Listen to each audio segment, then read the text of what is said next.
Buen día, como tema número 3 tenemos los fines discursivos. Yo soy la profesora Alice Cáceres. Y tenemos nuevamente las reglas de clase. Se les recuerda estar al día revisando el blog del colegio y estar atentos a cualquier nueva publicación en los grupos de WhatsApp. Podemos observar el plan de evaluación, donde ya los primeros 2 contenidos fueron evaluados y el tercer contenido se evaluará a través de la plataforma de Google Forms. Vamos a observar a continuación un breve resumen de lo que hemos trabajado hasta el momento con respecto a lo que es el análisis del discurso.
A través de las 2 clases anteriores hemos observado diferentes facetas de lo que es el análisis del discurso.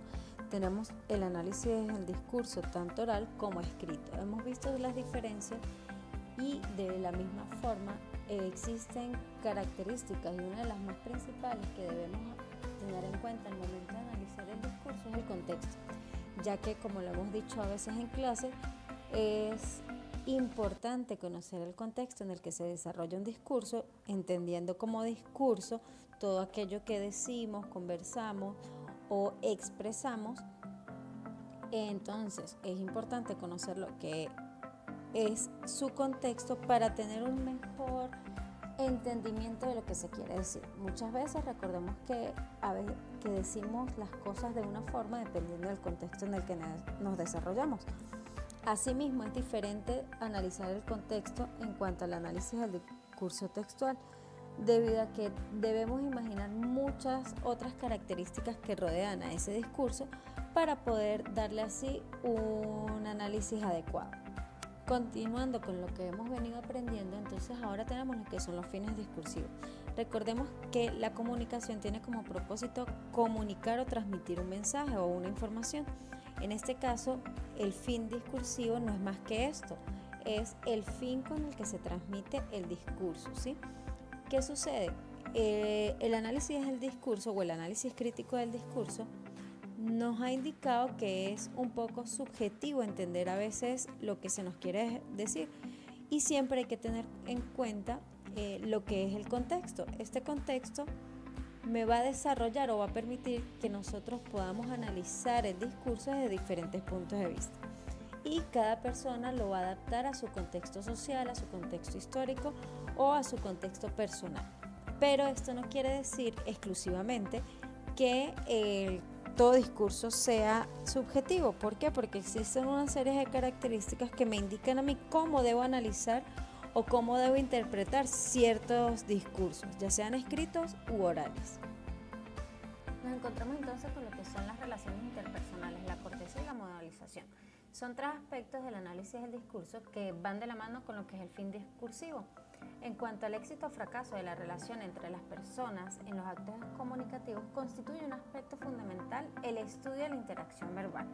Por eso los hablantes, al construir enunciados o discursos, eligen formas lingüísticas que se acomodan al máximo, manteniendo la relación establecida a sus fines, es decir, manteniendo las relaciones de respeto, de cordialidad entre las personas con las que se habla.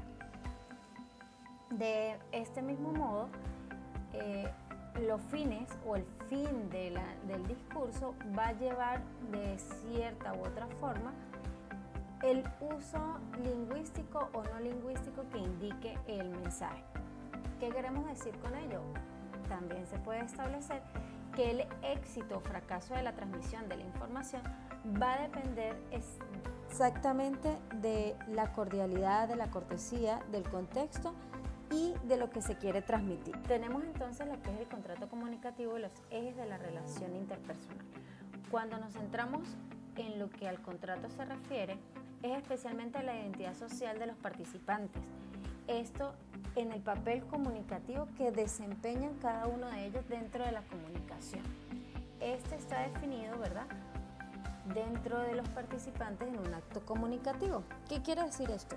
Cada persona, cuando participa en un discurso o en una conversación, vamos a tomar como ejemplo esta clase, ¿verdad?, pero que fuera de forma interactiva, como lo haríamos normalmente en clase, conmigo explicándoles y ustedes respondiendo. El contrato social en este caso va a depender de que yo soy la maestra y ustedes los estudiantes.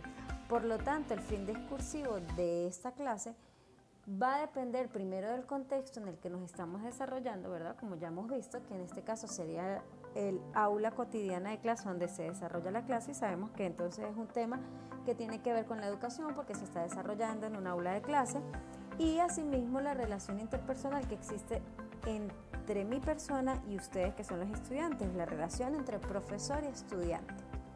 Partiendo del hecho que el ser humano es un ser social, tenemos que entender que existe otro aspecto que es la persona social y la noción de la imagen.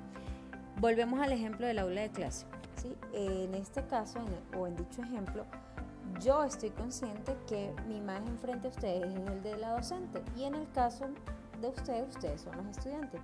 Cuando llevamos a cabo una clase dentro del aula de clase, una vez que ya establecemos que nuestro contexto es el salón, cada uno de los participantes dentro del acto comunicativo sabe que tiene un rol que desempeñar. En mi caso, ¿verdad?, que soy la docente, pues es el del hablante y el de ustedes de los receptores. Recuerden que el acto comunicativo y sus elementos es algo que nosotros ya vemos como algo natural, ¿sí? Lo analizamos y lo percibimos de forma automática. Sabemos que existe un hablante, un oyente, un mensaje, un código, un contexto que ahora estamos profundizando más en él. Entonces, en cuyo ejemplo volvemos a repetir, yo soy el hablante, ustedes los oyentes, pero sin dejar a un lado lo que hemos reconocido también como el feedback. Y por más que exista el feedback, que es la interacción entre ustedes y yo, que yo les haga preguntas, ustedes me contestan, qué entendimos, haciendo ejemplos, etcétera, etcétera, no podemos dejar a un lado que igualito sigue siendo o estando la imagen del profesor y el estudiante, y eso me da a mí el fin discursivo, porque al analizar el discurso entendemos que yo como profesora lo que quiero transmitir a través de lo que estoy dando o a través de la clase es que ustedes entiendan los conceptos que yo estoy dando, los ejemplos, entre otros.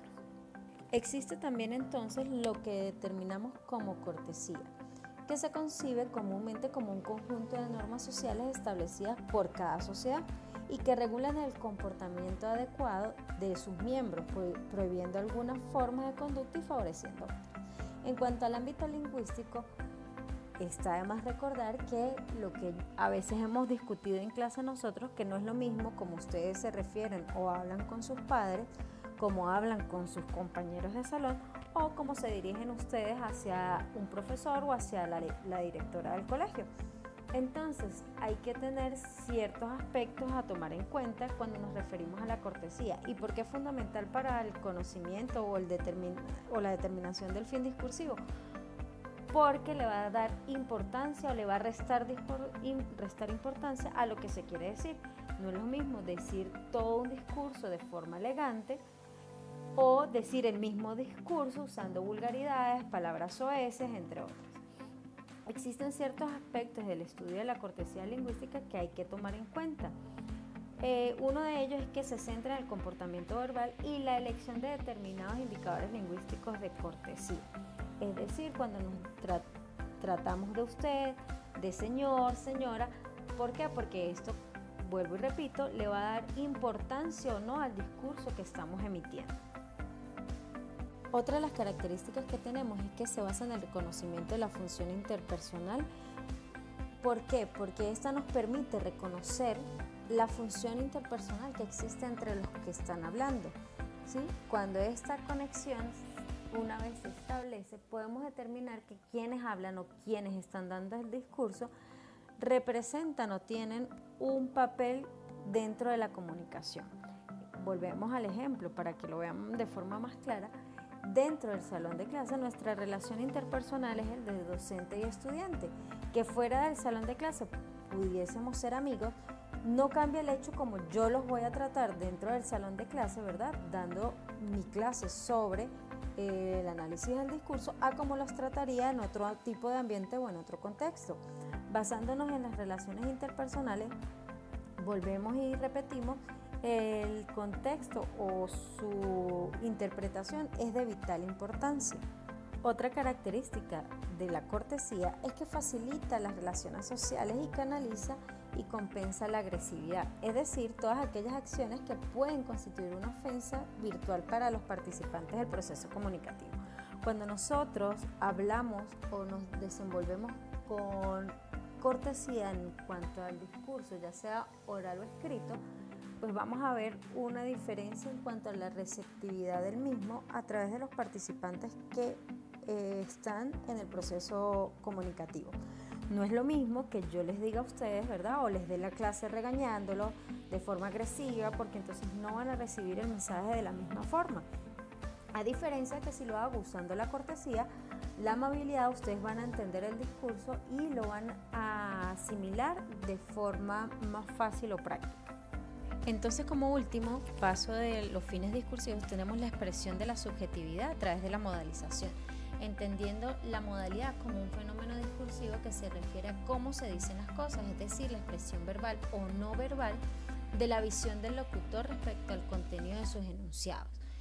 ¿A qué nos referimos con esto? Que la modalidad es un concepto que se refiere a la relación que se establece entre el locutor y el enunciado que emite.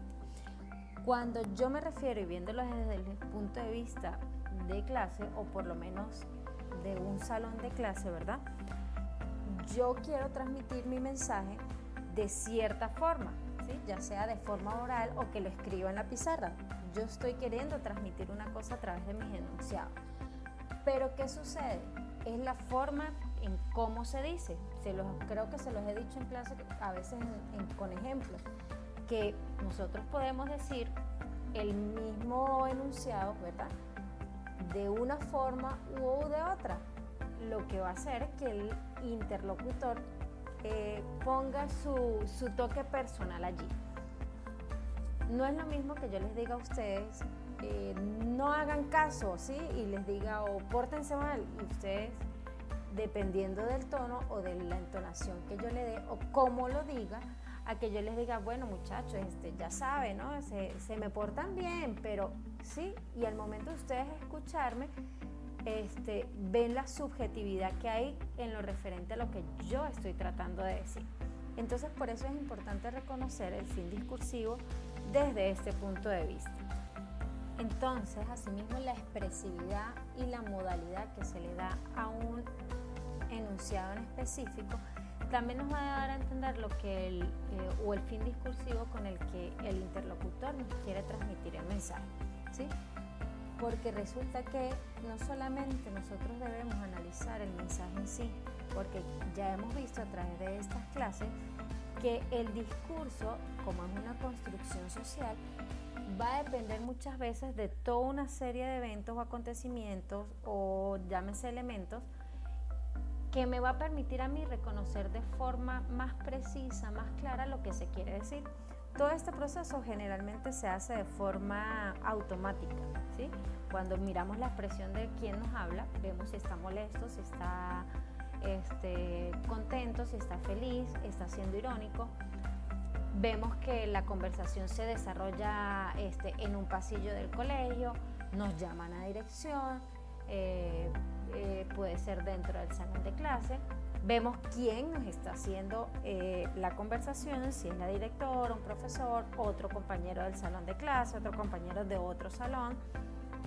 Vemos cómo nos está diciendo lo que nos está diciendo, ¿verdad? Qué tono está utilizando, qué nos quiere transmitir. Entonces son muchos los aspectos que debemos evaluar al momento de hacer el análisis del discurso. Y démonos cuenta que es de vital importancia, ya que debido a la comunicación podemos entender muchos aspectos sociales. Sin ir muy lejos, otro ejemplo sería cuando decimos las famosas indirectas, ¿sí? Cada persona asume la indirecta desde su punto de análisis. ¿Por qué? Porque hay todo un contexto detrás en el que se pueda desarrollar o no dicha indirecta. Para culminar la clase tenemos los recordatorios de ir leyendo el libro, usar el grupo de WhatsApp para dudas o cualquier otra información, no conformarse solo con lo dado. En este caso recuerden que deben de leer la guía y nos vemos en la clase de Zoom para seguir aclarando dudas con respecto a el tema. No conformarse solo con lo dado, usar los canales regulares para cualquier duda, inconveniente o situación que se les presente.